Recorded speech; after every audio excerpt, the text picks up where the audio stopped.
Salam dəyərli müəllimlər, xoş gördük hər birinizi. Bilirsiniz ki, bugündən sertifikasiya imtahanı başlayıb, hər birinizə uğurlar arzulayıram. Və sertifikasiya bu günlər daxil olan müəllimlərimizdən bizlərə gələn suallar bu formada olur. Ola bilər ki, sertifikasiyada tam şəkildə başqa formada düşür, hansısa sözlər yaddan çıxa bilər, ona görə cavablarda və ya bizim deyəcəyimiz fikirlərdə uyğunsuzluq yarana bilər. Hansı sualda fərqlilik varsa, əgər yadınızda qalıbsa, videonun şərh bölməsinə və ya elə birbaşa WhatsApp-da özümə yaza bilərsiniz və o zaman artıq sizin sualı tam şəkildə yadınızda qalıbsa, ona uyğun şəkildə izah edərəm. Yəni, hələ ki, bizə gəlib çatan suallar bu formadadır, ona görə biz bu formada, mən yəni bunu bu formada sizlər üçün izah edəcəm. Bu arada onu qeyd edim ki, bu suallar son nəşr, yəni may ayında bizim son nəşr kitabımız ki, nəşr olunub, həmən kitabda olan suallar formasındadır.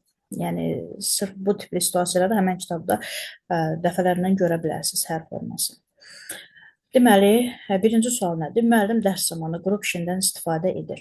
Həyata keçirilmiş iş forması şagirdlərin dərs aktivliyini təmin edir. Lakin müəllim qeyri-formal müşahidəsi əsasında müəyyən edir ki, şagirdlərdən biri qrup daxilində passivlik nümayiş etdirir. Verilmiş situasiyada müəllimin atacağı hansı addım daha doğru olar? Burada bizdə iş formasından danışırıq, qrup işi formasından. Ümumiyyətlə, iş forması haqqında bir sual verir. Eyni zamanda burada sinifdə qayda qanun yaradılmasından danışa bilərik.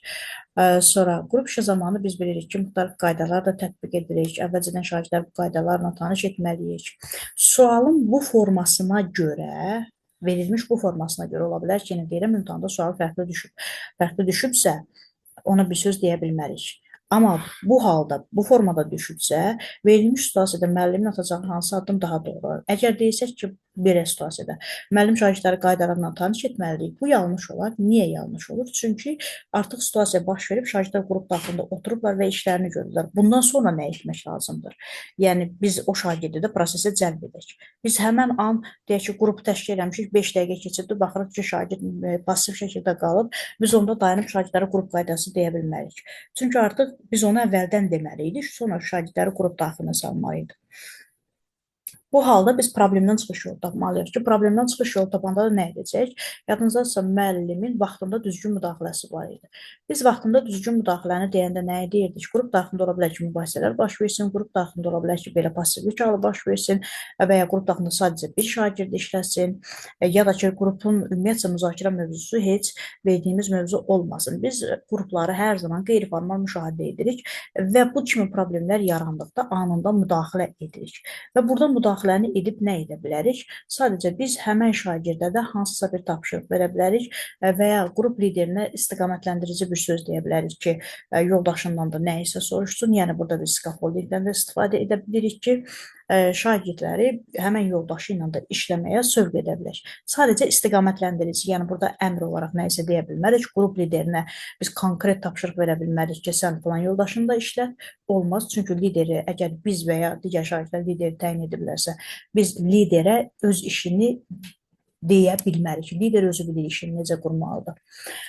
Ona görə də biz burada scaffoldingdən, yəni cavab olaraq deyirəm. Cavabda ola bilər ki, scaffolding yazıla bilər, ola bilər ki, müəllim istiqamətləndirici rəydən istifadə edə bilər, belə bir cavab ola bilər. Ola bilər ki, müəllim qeyd oluna bilər ki, cavablarda müəllim vaxtında düzgün şəkildə qrup daxilinə müdaxilə edir və ya ola bilər ki, yazılar ki, müəllim həmən şagirdin və ya həmən qrupun liderinə səslənərəkdən qrup daxilində hansı işləri gördüklərini, yəni ucadan deyil, şanına yaxınlaşaraq, qrupa yaxınlaşaraq həmən qrupda şagirdlərə hansı işləri gördüklərini sual verə bilər. Belə, yəni, cavablar ola bilər orada. İndi konkret olaraq dediyim kimi, sual bu formada olanda bu tipli cavablar görə bilərsiniz. İkinci sual olaraq qeyd olunur, taksonomiya sualıdır. İngilis dili dərsində müəllim şagirdə oxumağa mətn verir. Şagird mətni oxuyub bitirdikdən sonra müəllim ondan oxuduğu mətni ümumiləşdirməsini istəyir. İdraç taksonomiyasının mərhələsi soruşulur burada, hansı mərhələyə əsaslanır. Əgər şagird hər hansı bir mətni oxuyur və oxuduğunu ümumiləşdirəcəksə, deməli, beynində artıq ümumiləşdirmə aparmalıdır, məlumatlar arasında əlaqə qurmalıdır. Əlaqə qurduqdan sonra başa düşdüyü tərzdə onu artıq deyəcək. Deməli, şagird burada idraç taksonomiyasının anlama mərhələsindən istifadə etmiş olacaq. Bilgi olaraq da soruşsa, konseptual bilgidən istifadə edərdi. Əgər təfəkkür olaraq da olsaydı orada, o zaman məntiqi təfəkkürü qeyd edə bilərdik. Üçüncü suala baxırıq, nədir burada? Sinifə yeni gələn şagird öz qeyri-adi geyiminə görə fərqlənir. Şagirdin belə geyim formasına bir qrup yoldaşları istehza ilə yanaşır. Bu səbəbdən şagird məktəbə qarşı həvəssiz olur. Şagirdin digər yoldaşları yəni baş vermiş problemi görür və onu aradan qaldırmaq, yeni gələn şagirdin məktəbə qarşı həvəsini artırmaq üçün nə etsələr effektiv nəticə verər. Deməli, burada nə baş verib? Bullying halı tam şəkildə baş verməyib, amma yeni gələn şagirdə qarşı hələ ki bir düzgün yanaşma sərgilənmir şagirdlər. Bunun baş verməməsi üçün şagird sinifə daxil gələndə müəllim sinifdə bozqıran strategiyası təşkil etməli idi. Sinifdə dəstəkləyici mühitin yaradılması prinsipini təmin etməli idi. Digər şagirdlər də yeni gələn şagirdə qarşı düzgün yanaşsınlar deyə. Sinifdə sosial emosional öyrənmə mühitini düzgün şəkildə təşkil etməli idi ki, yeni gələn şagird də sinifə adaptasiya ola bilsin. Digər şagirdlər ona düzgün yanaşsınlar. Sonra şagirddə mədəni müxtəlifliyə, yəni bütün sinifdə şagirdlərdə mədəni müxtəlifliyə hörmət səriştəsini tam şəkildə aşılamalı idi ki, yeni gələn şagirdə qarşı belə yanaşmasınlar. Çünki yeni gələn şagirdin geyimi fərqlidir.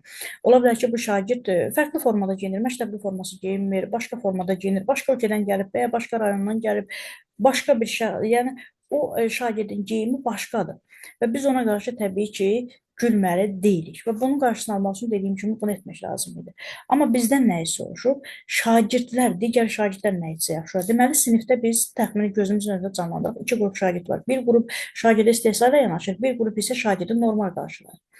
Və normal qarşılayanlar, istehza ilə qarşılayanlara qarşı hansısa bir addım atmalıdır ki, yeni gələn şagirdi sinifə adaptasiya edə bilsinlər. Bu zaman biz artıq deyirsiniz, nəzəriyyələr müəllim necə düşür? Biz baxın, burada biz artıq Kolbergin universal etik prinsiplərinə, Kolberg nəzəriyyəsində mənəvi inkişafda universal etik prinsiplərinə də keçid etmiş oluruq. Nədir? Və eyni zamanda səriştələrdə dediyim kimi mədəni müxtəlifliyə hörmət səriştəsini də özümüzdə yəni görmüş oluruq. Gözümüzün önündə canlandıra bilərik.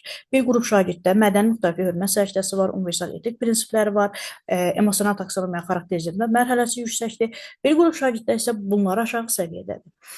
Və yüksək səviyyədə olan şagirdlər bunun aşağı və eyni zamanda emosional intellekt nəzəriyyəsində münasibətlərin idarə olunması mərhələsi bir qrup şagirddə var, bir qrup şagirddə yoxdur. Var olan şagirdlər, bunu normal qarşılayan şagirdlər, digər şagirdlərə bunu normal qarşılamalı olduqlarını izah etməlidirlər. Onlar çünki onların əvvəldən sinif yoldaşlarıdır və şagirdlər bir-birlərini başa düşəcəklər. Ona görə də bunu normal qarşılayan şagirdlər digər şagirdlərə məsələnin düzgün şəkildə başa düşməyi, yəni bunu normal şəkildə qarşılamağı izah etməlidirlər ki, həmən şagird də öz aralarına dəvət edə bilsinlər. Daha sonra isə o şagirdin geyim formasını və ya hərəkət formasını dəyişə bilərlər. Yəni birinci yeni gələn şagirdə sinif adaptasiya prosesi var ki, burada da qəbul edən şagirdlər qəbul etməyən şagirdlərlə münasibət qurmalıdır. Onlara başa salmalıdır, izah etməlidir ki, belə bir hal normal haldır və biz bunu normal şəkildə qəbul etməliyik. Biz də başqa bir əraziyə geçsəydik, bu geyim formamızda orada başqa cür görünə bilərdik. Normal şəkildə qəbul etmək lazımdır. Dediyim kimi, yəni gördüyünüz kimi burada bir neçə nəzəriyyəyə istinad etmiş olduq. Bunu ona görə qeyd elədim ki, imtahandan çıxan şəxslər və ya ola bilir ki, bəzən rastımıza çıxır, qeyd edirlər ki, imtahanda nəzəriyyələrdən sual düşməmişdir. Əslində isə nəzəriyyə var. Sadəcə olaraq bu formada var. Sizə sual yazıb deyilmir ki, bu hansı nəzəriyyəni əhatə edir? Bu tipli bir şey olmur. Sadəcə situasiya mahiyyətini özümüz üçün aşılayanda, özümüzə izah edəndə artıq görürük ki, situasiyada bir neçə nəzəriyyə var və bir situasiyada bir neçə mövzu var. Və bütün suallar çətin düşmür, asan suallar da var. Məsələn, dördüncü bir sualımız olub, şagird dərs zamanı səs salarsa nə edərdiniz? Təbii ki, situasiyanın əvvəli başqa olub, amma axırı, yəni situasiya mahiyyəti bundan ibarət olub ki, dərs zamanı səs salır şagird. Bu zaman nə etmək lazımdır? Biz bilirik ki, sinif qaydaları idarə edəndə biz səs salan şagirdlə birinci göz təması qura bilərik. Əgər göz təması qururuq, görürük ki, şagird yenidən bu situasiyanın gedişatına bağlı bir amildir. Bura konkret olaraq mən bir cavab deyə bilmərəm. Çünki situasiyanın tam şəkildə yadda qalmayıb, qalan söz bundan ibarətdir. Səs salırsa şagird, birinci göz təması qururuq şagirdlə, daimi şəkildə, yəni bu da davamlı şəkildə göz təması deyil, qısa bir göz təmasıdır. Yəni şagirdə gözümüzlə izah etməyə çalışırıq ki, bilirəm də, yəni sən səs salan. Göz təması qururuq. Əgər bir nəticə vermirsə, təkrar olaraq şagirdə Adını çəkib hansısa bir tapşırıq deyə bilərik. Yəni sakit dur sözü ilə yox, sadəcə olaraq hansısa bir tapşırıq verə bilərik və ya hansısa bir fikri ifadə edəndə filan kəs bu doğrudurmu? Bu tipli sözlərdən istifadə edə bilərik. Ya da ki, şagirdin yenə səs salmağına bağlıdır və dərsin hansı mərhələsi olmasına da bağlıdır. Yəni müzakirə prosesində belə bir hal baş verirsə, biz o şagirdi suala cavab verməsi üçün ayağa qaldıra bilərik. Yəni fikri artıq o səs salma prosesindən yayınsın şagirdin. Və sonraki prosesdə dərsdən sonra şagird də bu mahiyyətini, yəni bunun səbəbini soruşaraq ki, nə baş verir də, niyə belə səs salırdı dərsdə. Ondan sonra şagirdlərə qaydaları izah etmək lazım gələr. Sonra növbəti olaraq formativ qiymətləndirmə nədir kimi bir sual da deyirlər düşüb, amma yəni konkret olaraq sual nədən ibarət olduğunu bilmirəm. Standart deyilib ki, formativ qiymətləndirmə nədir? Yəni bu cür sual deyib düşüb. Formativ qiymətləndirmə də bilirsiniz ki, gündəlik olaraq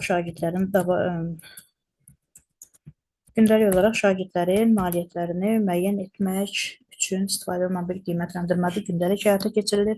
Gündəlik planlaşmamızda əks olunur və qiymətləndirmənin nəticəsini biz təhlil etməklə növbəti gün planlaşmamızı düzgün şəkildə tərtib edə bilirik.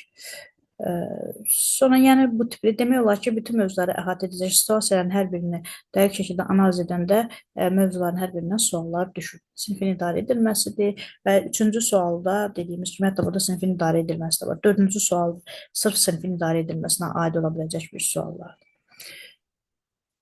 Və düşünməyin ki, suallar çətin düşür, əslində suallar rahat düşür. Sadəcə olaraq diqqətlə oxumaq, diqqətlə özünüz üçün analiz etməyiniz lazımdır. Özünüzə heç də qorxuzmayın, elə çətin suallar yoxdur. Uğurlar hər birinizə. Əgər yeni bir suallar beyninizdə qalıbsa və ya cavabını bilmək istəyirsinizsə, dediyim kimi, istər videonun şərh bölməsindən, istərsə də WhatsApp-da yəni yazıb məlumat soruşa bilərsiniz. Uğurlar hər birinizə, dəyərli müəllimlər.